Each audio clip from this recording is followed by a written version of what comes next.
chances. I thought the first 20 minutes, half an hour, it was... But as we said, with the variety that we've got in there, there's plenty of different options you can go with.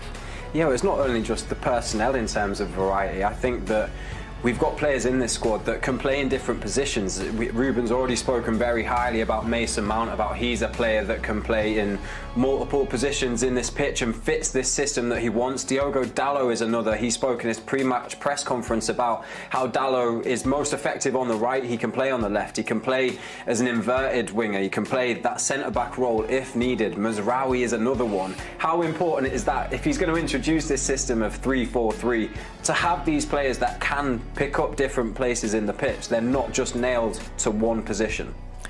Look, it's good potentially at times, but also as a player you want a bit of consistency. Yes, you want to be on the pitch, so you're saying, well, I'll play wherever you're asked me to play. I want to be on the pitch, I want to be playing. But if you're playing well in the right wing back position and then you get chucked over to the left side, you're losing that consistency in kind of developing relationships with other players on that side of the pitch. So it is a fine balance between consistency of who you're playing with, who you're linking up with, but it's also great that you've got the ability to make those adaptations both in-game and pre-game when you're selecting your starting lineup.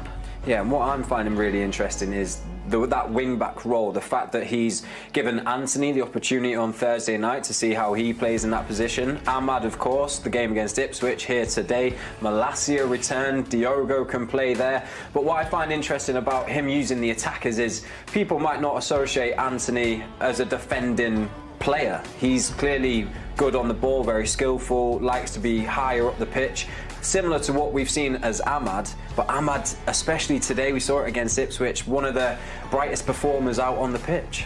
Yeah, well, it varies, doesn't it? If you've got a wing back that's more attacking, you might have to have a defender behind them on that side that's more defensively sturdy. Whereas if you've got someone that maybe doesn't attack quite as much, is more of a sturdy defender, that right side or left side centre-back is someone that's going to bomb on. Luke Shaw, for example, we know how good he is when he gets high up, when he delivers balls into the box. So potentially if you've got a left-sided wing-back up there playing alongside him at left centre-back, if you've got someone that's going to bomb on so far and then he's getting higher up as well, you might get left a little bit exposed there.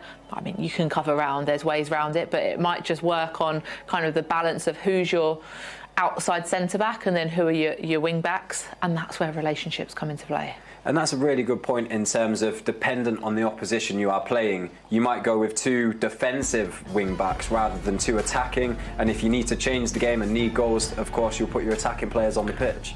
Yeah, well, playing three at the back, it can quite easily sometimes turn into a five at the back if you're getting pushed back. And then that leaves you exploited up top. You haven't got the bodies to keep hold of it. You get overrun in midfield. So it's important that when you are playing the three, you don't get forced back into the five at the back, because then you end up in trouble and you end up not being able to kind of